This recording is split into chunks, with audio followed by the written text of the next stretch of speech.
Have you ever felt the phone buzz and known, deep down, that something about the call did not feel right, yet curiosity and a little fear pulled you in anyway? That was how David's ordinary Wednesday began, and it quickly became a lesson in calm, observation, and a willingness to fight back. David worked in an unglamorous office job. He liked routine because routine felt safe. He liked the small rituals of his day, the walk to the corner cafe, the neighborly nods in the elevator, the sound of the city through his window. On that afternoon, sitting at his desk with a lukewarm coffee, he saw an unfamiliar number and answered out of habit. The voice on the other end was practiced, professional, the kind of voice trained to install authority. The caller claimed there was suspicious activity on David's bank account and that immediate action was required. The word suspicious and immediate tightened his chest. Anyone would have felt that pinch. At first, the call followed a script that sounded plausibly urgent. The caller insisted that David confirm personal details and provide a one-time security code that would supposedly stop the fraud. When David hesitated, the tone shifted. The caller began to pressure him, to hurry him, to suggest that any delay would mean irreversible loss. There was a subtle mocking edge in the voice when David asked a few cautious questions, as if the caller enjoyed the game. He implied that anyone who hesitated was incompetent, even naive, and that David needed to act now if he wanted to keep his money. The pressure was designed to manufacture panic. But David had lived through a few alarming news stories and had spent evenings reading about social engineering. He recognized the classic signs: urgency, requests for unusual information, attempts to bypass normal security channels. He had also, privately, been irritated by the common assumption that ordinary people were gullible. Instead of letting panic win, he made a quiet, pragmatic choice. He would play along, but on his terms. He started small, offering up details that sounded plausible but were false. He created an account number with numbers that echoed real patterns but belonged to no real bank. When the caller asked for dates of birth and mother's maiden names, David supplied invented names, a blend of random words and numbers. He watched closely for micro-changes in tone. Each time the caller reacted as if the data were real, David felt a small, cold vindication. The scammer took the bait and became more aggressive, convinced he had an easy mark. The scammer escalated. He asked for a security token that would be texted to David's phone. He insisted that the code must be read aloud to him so the bank could verify identity. He demanded immediate transfers to a safe account that would supposedly shield the funds from thieves. He tried psychological tricks too, implying that David would be the subject of ridicule at work if his accounts were compromised, that his family would suffer. He taunted David by hinting at knowledge of his routine, dropping the name of the coffee shop, the make of his car, the street where he lived, details that sounded personal enough to be unnerving. The taunting became personal, a weapon to move David from caution to compliance. Instead of cracking, David leaned into the performance. He faked the trembling voice that the scammer wanted to hear. He pretended to be flustered and scared. He pretended to type furiously, to open banking apps he had never logged into on that computer. While the scammer assumed control, David was collecting his own intelligence. He noted the number patterns, the way the caller phrased certain sentences, the times between prompts. He let the scammer think he was getting what he wanted while quietly recording the call and taking screenshots of fake confirmation pages he built from simple image templates on his computer.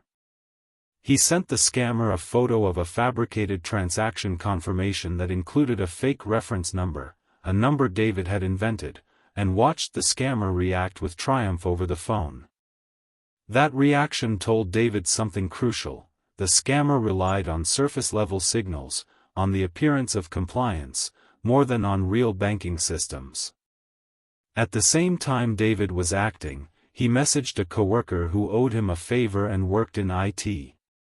He quietly asked for help tracing the caller ID and checking whether similar numbers had been reported. His coworker, sensing urgency, pulled up a resources list and confirmed that the number was linked to a known spoofing service. David also opened his bank's fraud portal in a separate tab and filled out a report, detailing everything he had observed, attaching screenshots and the recorded call file that he had been saving. He typed carefully, knowing that the clearer his report, the more likely the bank could act. The scammer pressed for a final validation code, the one they swore would complete the security transfer. David played a scene. He pretended to receive the code and then read the digits out loud. But the code he read was part of a simple trap he had set. He told the scammer to hold on while he confirmed a final step and then called his bank, using the official customer service number from the back of his card. He told the bank analyst a version of the events and described the spoofed number and the request for a code. The bank rep was calm, a welcome contrast to the caller's manipulative tone, and within minutes the bank initiated a trace and advised him to keep the scammer engaged while they tried to track them.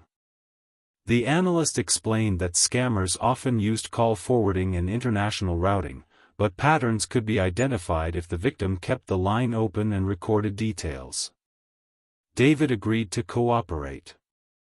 Now David turned the pressure back on the scammer in a new way. He suggested he would cooperate with the transfer only if the scammer provided a trackable account for the funds. He asked for an account name, a bank branch, and an approximate location. The scammer grew impatient but supplied details, more careless now that he believed victory close. David typed those details into a search window and fed them to the fraud team. The bank flagged the information and alerted local authorities. David was careful not to outright accuse on the line. He let the scammer keep talking, letting arrogance and greed produce more evidence. The tension escalated when the scammer resorted to threats, implying consequences if David reported him and lowering his voice to imply connections. That was the point where David stopped pretending fear and chose to be deliberate. He told the scammer, calmly, that he had already reported the number, that law enforcement was on its way, and that the only code the scammer would receive was one from the police. The voice on the other end sputtered with anger and confusion. There was a moment of chaotic clacking, shouts in a different language in the background, and then the line went dead. Later that evening, David sat in the quiet of his living room, exhausted but oddly exhilarated. He had not just survived the call, he had turned the encounter into a lead. The bank's fraud team messaged him to say they were tracing the spoofed accounts, working with a regional cybercrime unit. Over the next few days, David received the kind of bureaucratic updates that rarely read like thrillers, but they mattered. Investigators had tracked a pattern of linked numbers and accounts and were preparing to execute a sting. They asked David if he would be willing to participate as a witness in controlled communications, to keep a line open, to provide timestamps, to help confirm routes.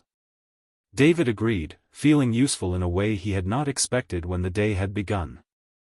The investigation did not end with a dramatic arrest on David Street, but it did culminate in the detainment of several individuals associated with a larger ring. The police thanked him for his detailed report and his composure on the call. The bank credited his account for the potential exposure he had avoided and sent a note about enhanced security measures. His co-workers congratulated him and, more importantly, began to treat suspicious calls differently. Friends who had once laughed off such warnings listened when he explained the confidence tricks and the ways scammers manufacture panic. Word spread, and the vigilance David demonstrated rippled outward into a small community of more attentive people. In private, David replayed the episode in his head. He had been taunted, pressured, and belittled by a stranger whose aim was to steal. He had felt the primal fear of possible loss, the imagined embarrassment if his accounts were emptied. But he also discovered that panic could be managed by small, deliberate choices, to record, to report, to consult experts, to let the thief reveal himself through his mistakes. It was not bravery in a cinematic sense but a combination of curiosity, composure, and a willingness to act that had made the difference. He began to share his experience in small ways, in lunchroom conversations, in a short post on a neighborhood forum, in a casual text to his elderly neighbor who had nearly fallen for a similar call months earlier. He explained the tactics, suggested immediate steps to take if a caller demanded codes, and encouraged people to contact their banks using official numbers rather than the ones provided on incoming calls. He did not make himself into a hero, he framed his story as a cautionary template anyone could use. The response was practical and warm. Several people thanked him for preventing the scam from spreading. One neighbor even said that because of his call, she had averted a potential loss for an aunt who lived out of state. The scam had tried to humiliate and scare him, instead, it became the occasion for empowerment. He had learned how fragile trust can be over the wire and how resilient a person can be when they reclaim control. In the end, the ordeal left David a little more cautious, certainly, but also more confident in his ability to navigate threats that rely on noise and haste. The victory was modest and precise, a few accounts saved, a ring disrupted, a handful of neighbors better informed. It was enough. And in the quiet that came after, David returned to the rhythms of his life with a different kind of attention. He still walked to the corner cafe, but now he noticed the way baristas verified names, the way his bank sent proactive fraud alerts, the small kindnesses people offered when they learned to watch out for one another. The day that had started with an intrusive call ended with a simple, enduring lesson. Scammers banked on panic and compliance, but their power diminished when someone chose to be deliberate, curious, and calm. David had not only protected himself, he had nudged a community toward safer habits. That, more than anything, felt like the right kind of victory.